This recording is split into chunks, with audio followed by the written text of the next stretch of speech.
안녕하세요. 저는 충청남도 보령에 살고 있는 72세 박연자라고 합니다. 젊은 시절부터 간호사로 일했어요. 밤낮 없이 병동을 오가며 환자 곁을 지키다 보면 내가 건강을 돌볼 시간은 없었죠. 하지만 아이들이 커가고 병원을 떠나고 나니 뒤늦게야 알겠더라고요. 세상에서 가장 귀한 게 내 몸이고 내 마음이란 걸요.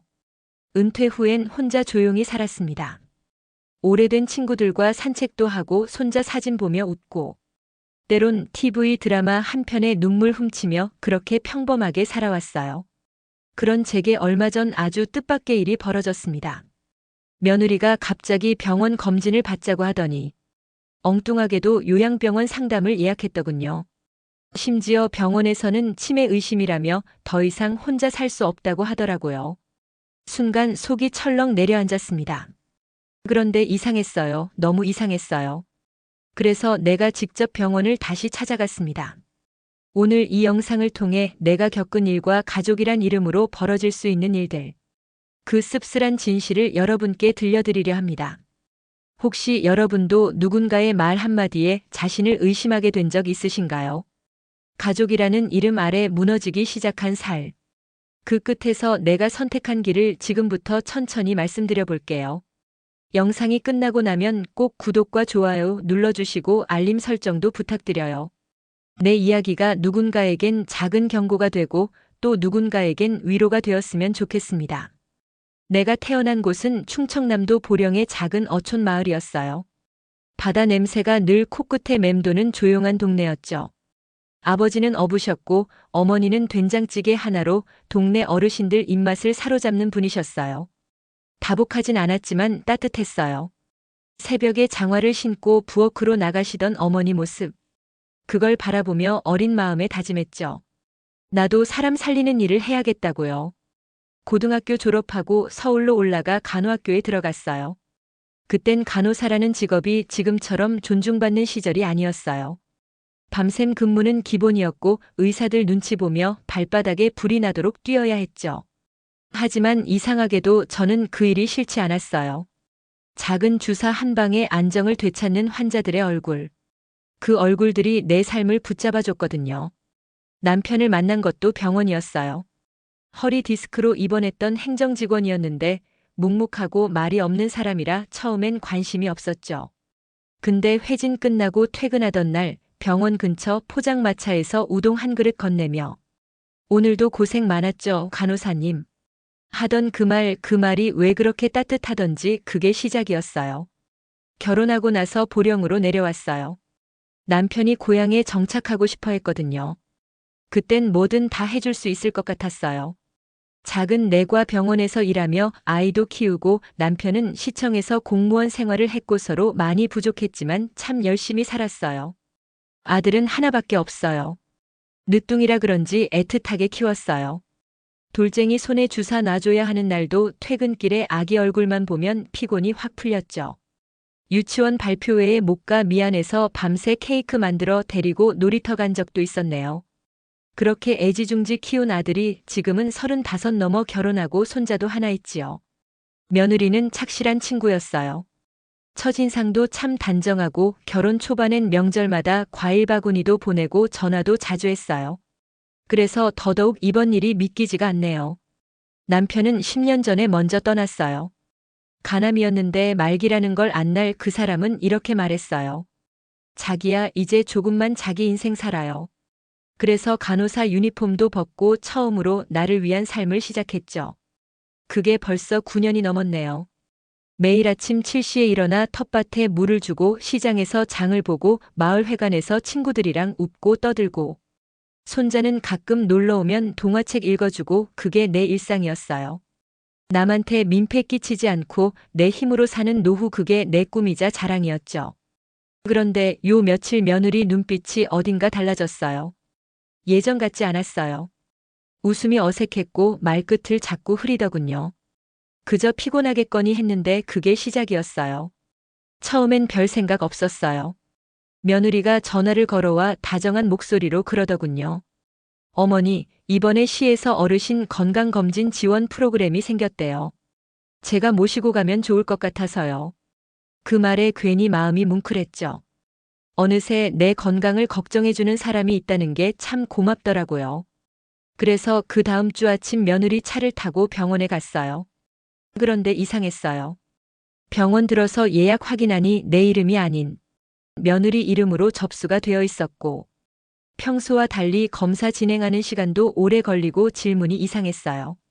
간호사 한 분이 오더니 잠깐 상담이 있다며 별도 공간으로 날 데려갔어요.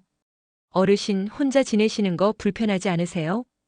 혹시 요즘 깜빡깜빡하거나 물건을 어디 뒀는지 자주 잊으신 적은요?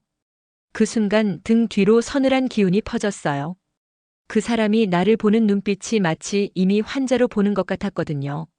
잠시 후 담당 의사의 진료실로 들어갔을 때 내 머릿속은 이미 뒤죽박죽이었죠.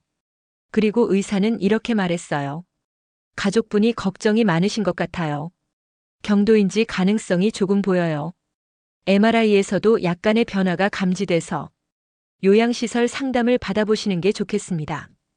그 말을 듣는 순간 입안이 바짝 말랐고 가슴이 철렁 내려앉았어요. 나에게 그런 증상이 있다고요? 나는 매일 아침 신문을 읽고 계산도 정확히 하고 배추 한 포기도 잊지 않고 장 봐오는 사람인데 내가 치매라고요? 집으로 돌아온 그날 밤 며느리는 병원 안내 책자를 내밀며 웃더군요. 요양병원도 참 좋아졌어요. 이번 기회에 조금 쉬시는 것도 좋을 것 같아요. 그 말이 귓가에 계속 남았어요. 기회라는 그 단어가 마치 오래전부터 준비된 문장처럼 들렸죠. 며칠 후 내가 직접 ATM에서 뽑아놓은 명세표가 서랍 속에서 사라졌다는 걸 알았을 때 심장이 턱 하고 멎는 것 같았어요. 살면서 단 한 번도 누구에게 돈 문제로 상처받은 적 없었는데 그 순간은 분명히 내 사적인 공간이 침범당한 기분이었어요. 며느리에게 조심스럽게 물었죠. 혹시 내 통장 봤니? 네 어머니. 연금 관련해서 혹시 갱신하실 거 있나 해서요. 걱정 마세요. 그대로예요. 그때는 그냥 넘겼지만 그 말의 맥락이 점점 무서워졌어요. 정말 어쩌면 내가 알지 못한 무언가가 이미 시작된 건 아닐까. 며칠 뒤 아들 집에 갔어요. 함께 밥을 먹고 있던 중 불쑥 이런 말을 꺼내더군요. 엄마, 요즘 이름이 잘 생각 안 난다거나 자꾸 물건을 잊으신 적 없어요? 나는 숟가락을 내려놓고 한참 그 얼굴을 바라봤어요. 왜 너도 그런 눈으로 엄마를 봐? 내가 너 키우던 시절 하루에 내 이름을 몇 번씩 불렀는데 그걸 잊을 리가 있겠니? 아들은 조용히 눈을 깔고 대답했죠. 걱정돼서 그래요, 엄마. 가만히 있자니 더 불안해서. 그 순간 말로 설명할 수 없는 찬 기운이 가슴을 쓸고 지나갔어요. 아들 입에서조차 요양병원이라는 단어가 나올 줄은 몰랐어요. 가족이 걱정이라며 건네는 말이 왜 그렇게 차갑게 들렸는지 모르겠어요. 어쩌면 그때부터 나는 이미 부담이 되어 있었던 걸지도 모르겠네요. 그날 밤 불 꺼진 방 안에서 혼자 오래 앉아 있었어요. 아무 말도 못한 채 말없이 눈물만 흘렀죠. 한쪽 뺨으로 뜨거운 눈물이 흘러내리는데 아무도 묻지 않더라고요. 왜 우는지, 왜 그리 서러운지. 그 다음날 내가 직접 병원에 다시 갔어요. 진단서를 확인하고 싶다고 했어요. 간호사 시절엔 그 흔한 의무 기록 하나 쉽게 못 보게 하더니 이상하게 이번엔 순순히 보여주더군요. 그리고 그 기록들 속엔 치매라는 단어조차 없었어요. MRI는 정상, 인지검사도 평균 이상. 누가 봐도 내게 병원에 들어가야 할 이유는 없었어요. 담당 의사는 잠시 머뭇거리다 말했죠.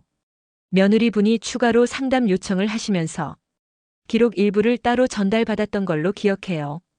순간 온몸에서 피가 싹 빠지는 느낌이었어요. 말도 안 되는 상황인데 이상하게도 너무 자연스러웠고 너무 익숙했어요. 가만히 앉아 있다가 작게 중얼거렸죠. 그래, 이게 진짜였구나. 사람 마음이라는 게 정말 무너질 소리도 없이 무너지더라고요. 그날 병원을 나오면서 나는 다짐했어요. 이제부터 내가 믿을 수 있는 건 내 두 발로 걸어 들어간 곳, 내 눈으로 본 것, 내가 손으로 직접 만진 것뿐이겠구나 하고요. 며느리가 서류 봉투를 들고 집에 찾아온 건 그날이 처음이 아니었어요. 하지만 그날따라 그 봉투를 탁자에 내려놓는 손끝이 너무 능숙해 보였어요. 마치 오래전부터 준비해온 것처럼요. 어머니, 지난번 병원에서 상담한 거 기억나시죠? 그쪽에서 방이 딱 하나 남았대요. 입소 신청을 미리 해둬야 된다네요. 이건 동의서예요. 그냥 사인만 하시면 돼요. 나는 순간 말문이 막혔어요. 그저 검진 받자고 해서 따라간 건데. 벌써 요양병원 입소까지 다 알아봤다니 어이가 없었어요. 내가 가겠단 적은 없는데 이걸 왜 벌써 준비했니? 어머니, 그건 아직 스스로 판단을 잘 못하셔서 그러시는 거예요. 초기 증상일수록 본인이 잘 모른다잖아요. 저희가 대신 챙겨야죠. 그 말을 들었을 때 정말 머리를 한 대 맞은 것 같았어요. 정말로 내 의지는 더 이상 이 집에서 의미가 없어졌구나.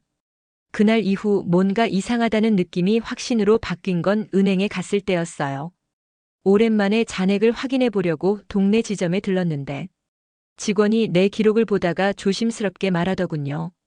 며칠 전에 위임장을 가지고 어떤 분이 계좌 조회를 요청하셨어요. 어머니 인감이랑 사인 다 있으셨고요. 네. 제가 위임장을 작성한 기억이 없는데요. 직원은 당황한 얼굴로 복사본을 꺼내줬어요. 내 이름, 내 주민등록번호, 심지어 내가 사용하는 인감도장까지 찍혀 있었어요. 서명도 정말 내가 한 것처럼 비슷했어요. 하지만 분명히 나는 그런 문서에 도장을 찍은 적이 없어요. 집으로 돌아오자마자 아들에게 전화를 걸었어요. 다른 날처럼 며느리가 전화를 받지 않게 하려고 조금 늦은 시간에 불렀죠. 그날 밤 우리는 거실에 마주 앉았고 나는 서류 복사본을 꺼내 그 앞에 놨어요. 이거 내가 한 거니? 엄마 몰래 이런 문서 만들어서 은행에 낸 거 너 맞니? 아들은 아무 말 없이 앉아 있다가 결국 고개를 끄덕였어요. 엄마 미안해요.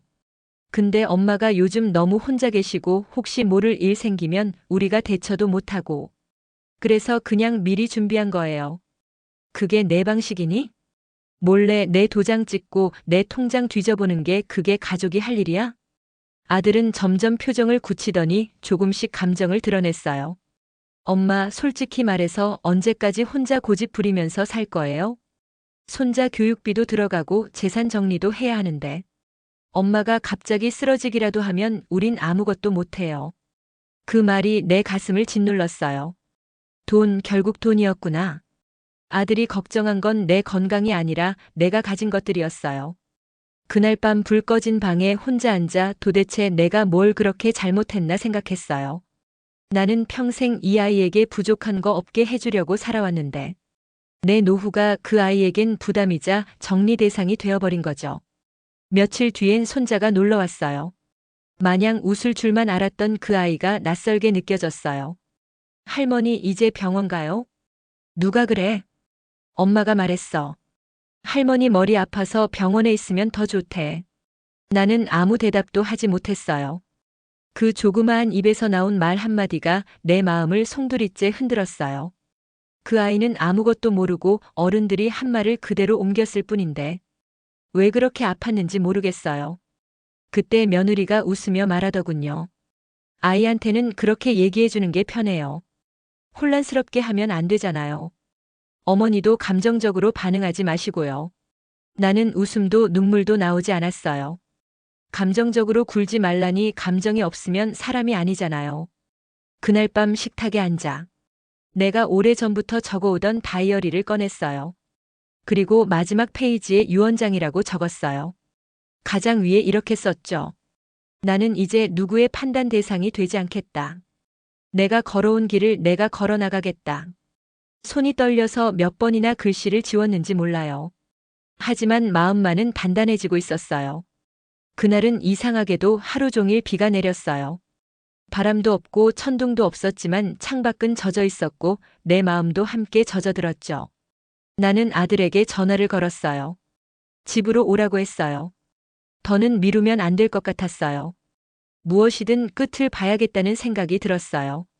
저녁이 되자 아들이 조용히 문을 열고 들어왔어요. 며느리는 없었고 아이도 데려오지 않았어요. 어쩌면 아들도 알았던 것 같아요. 오늘 내가 무슨 말을 하려는지. 앉아. 내가 먼저 말했어요. 식탁에 마주 앉은 그 얼굴이 어린 시절의 아이 같아서. 한순간 마음이 약해질 뻔했지만 곧 마음을 다잡았어요. 너 어릴 때 아빠 월급으로 생활비 빠듯하던 시절에도 너 학원 끊은 적 없었어. 내가 병원 야간 근무까지 뛰어가며 너 장난감 로봇 사줬던 거 기억나니? 아들은 고개를 끄덕이지 않았어요. 그저 조용히 내 말을 듣고 있었어요. 내가 대학에 떨어졌을 때 1년 더 준비할 수 있도록 학원비 낸 것도, 내가 결혼할 때 대출 한 푼 없이 전세금 보태준 것도 다 내가 병원에서 한 푼 두 푼 모은 돈이야. 내 목소리가 떨리기 시작했어요. 하지만 멈추지 않았어요. 해야 할 말이 너무 많았으니까. 나는 그동안 한 번도 내 이름으로 해외여행 한 적 없어. 좋은 옷 한 번 제대로 입어본 적도 없어. 왜냐면 다 너한테 썼으니까, 내 삶은 너였으니까. 그 말을 하자 참았던 눈물이 왈칵 쏟아졌어요. 한참을 울었어요. 아들은 아무 말도 하지 못하고 그저 그 자리에 앉아 있었어요. 근데 이제 와서 내가 치매일지도 모른다고 내 통장을 몰래 조회하고 병원에 보낼 계획을 세우고 그게 가족이니? 아들은 고개를 숙인 채 양손을 무릎에 올리고 말했어요. 엄마 미안해요. 정말 그땐 그게 맞는 줄 알았어요. 엄마가 혼자 계신 것도 걱정됐고, 혹시 사고라도 나면 나중에 후회할까봐. 나는 고개를 저었어요. 걱정했으면 먼저 와서 물었어야지. 엄마 무섭진 않냐고. 외롭지 않냐고. 도와줄 건 없냐고. 그게 먼저였어야지. 내 돈이, 내 병이 너한텐 먼저였니? 침묵이 흐른 뒤 나는 봉투 하나를 꺼내 식탁 위에 놓았어요. 노란색 서류 봉투.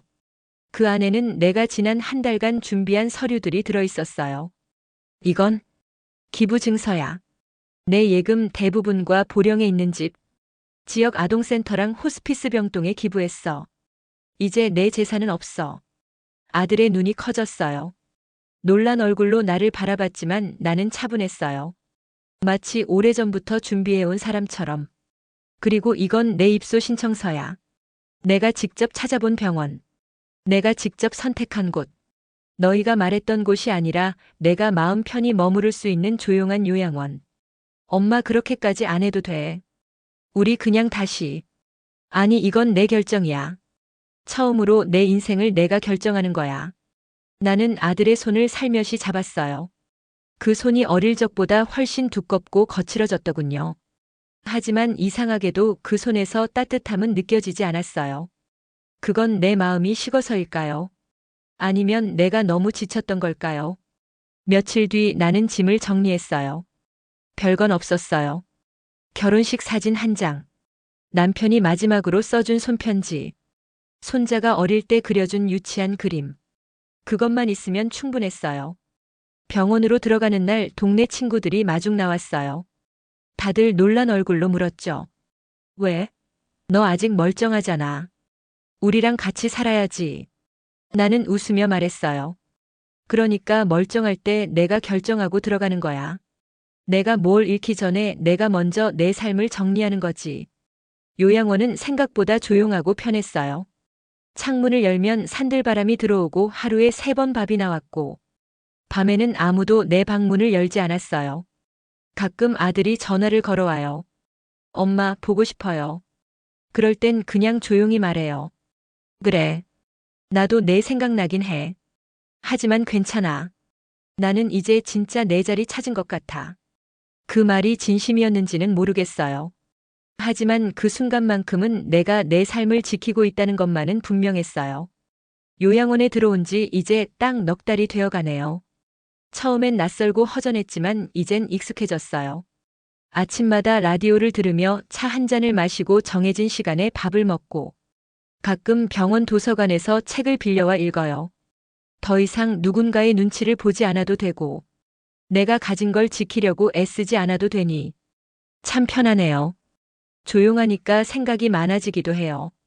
내가 너무 늦게 말한 건 아닐까? 좀 더 일찍 내 마음을 보여줬다면 아들은 달라졌을까?